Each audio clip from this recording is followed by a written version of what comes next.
नमस्कार दोस्तों, स्वागत है आज के इस एपिसोड में। और आज हम बात करेंगे कि हमारे संविधान में संवैधानिक उपचार रेमेडीज पीआईएल जो होती है पब्लिक इंटरेस्ट लिटिगेशंस, उसके बारे में हम आज आप लोगों को जानकारी देंगे कि उसके लिए हमारे संविधान में क्या व्यवस्था की गई है। दोस्तों, हमारे संविधान के आर्टिकल 32 से लेकर आर्टिकल 35 तक फंडामेंटल राइट्स को इन्फोर्स कैसे करना है, इसको लेकर प्रावधान किए गए हैं।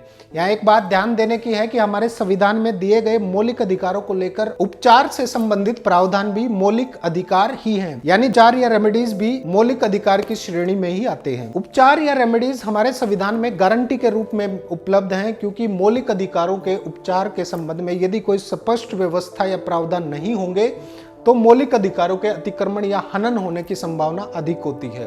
और इसी कारण संविधान में रेमेडीज को भी एक मौलिक अधिकार बना दिया गया है। भारत के संविधान का आर्टिकल 32/1 में नागरिकों को संविधान के भाग 3 द्वारा दिए गए अधिकारों को इन्फोर्स कराने के लिए हाई कोर्ट को समुचित कार्रवाई द्वारा प्रचलित करने के अधिकार की गारंटी प्रदान करता है। आर्टिकल 32/2 सुप्रीम कोर्ट को इन अधिकारों को इन्फोर्स कराने के लिए एम्पावर या जारी करने की शक्ति प्रदान करता है, जिसके अंतर्गत बंदी प्रत्यक्षीकरण, परमादेश, प्रतिषेध, अधिकार परीक्षा और उत्प्रेक्षणा की रिट भी शामिल है। आर्टिकल 32/3 के अधीन संसद विधि द्वारा किसी न्यायालय को उसकी स्थानीय सीमाओं के भीतर उच्चतम न्यायालय द्वारा भाग 2 के अधीन प्रयोग की जाने वाली किसी या सभी शक्तियों का प्रयोग करने के लिए सशक्त कर सकती है। भाग 4 उपबंधित करता है कि संविधान द्वारा किसी अन्यथा उपबंधित के सिवाय इस आर्टिकल द्वारा गारंटी किए गए अधिकारों को निलंबित नहीं किया जाएगा। आर्टिकल 32 के अधीन उच्चतम न्यायालय की मूल अधिकारों के प्रवर्तन की शक्ति अत्यंत व्यापक है। इस संबंध में उस पर कोई परिसीमा नहीं है कि वो कौन सी प्रक्रिया अपनाए, सिवाय इसके कि उसे प्रयोजन के अनुसार या गुण अधिकारों के परिवर्तन कराने के लिए समुचित होना चाहिए। There is no limitation in this regard as to the procedure to be followed, except that it should be appropriate for the purpose or for the enforcement of the right of virtue। न्यायालय प्रतिपक्ष या counter party की प्रणाली जिसमें प्रतिवादी या defendant का होना आवश्यक होता है, उसका अनुसरण करने के लिए बाध्य नहीं है। संविधान निर्माताओं ने मूल अधिकारों के प्रवर्त कराने के लिए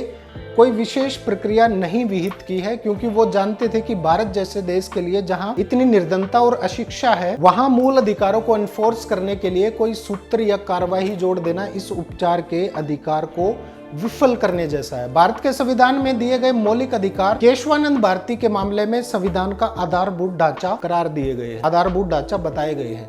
सुप्रीम कोर्ट को समुचित कार्रवाई द्वारा प्रचारित कराने का अधिकार उसी व्यक्ति को उपलब्ध है जिसके मूल अधिकार का अतिक्रमण होता है। इस आर्टिकल का प्रयोग केवल नागरिक के मूल अधिकारों को एनफोर्स या लागू कराने के लिए किया जा सकता है। किसी भी मामले में प्रार्थी को यह दिखाना आवश्यक है कि जिस कानून को प्रार्थी चुनौती देना चाहता है वो कानून उसके मूल अधिकारों को आघात पहुंचाता है। यही नहीं बल्कि जिस रिट के अंतर्गत रेमेडीज की प्रे की जाती है उसका संबंध भी किसी न किसी मूल अधिकार से होना चाहिए, यानी कि उपचार समुचित कार्रवाइयों के माध्यम से ही प्राप्त किया जाना चाहिए। किसी अन्य अधिकार के उल्लंघन के मामले में इस आर्टिकल का संरक्षण प्राप्त नहीं होगा। कुछ मामलों में माननीय कोर्ट ने कहा है कि लोकहितवाद या पीआईएल या जिसको हम पब्लिक इंटरेस्ट लिटिगेशन भी कहते हैं, उसका उद्देश्य लोकहित का संरक्षण और समाज के उस वर्ग के मूल अधिकारों की संरक्षण करना है जो अपनी निर्धनता या और कोई सामाजिक या आर्थिक कठिनाइयों के कारण अपने अधिकारों के संरक्षण के लिए न्यायालय जाने में असमर्थ हैं। इस प्रकार लोकहितवाद या पीआईएल का प्रयोग मुख्यतः निर्बल और निर्धन व्यक्तियों के मूल अधिकारों को अतिक्रमण से बचाने के लिए किया जाता है। भारत के संविधान के आर्टिकल 32 सुप्रीम कोर्ट और आर्टिकल 226 हाई कोर्ट को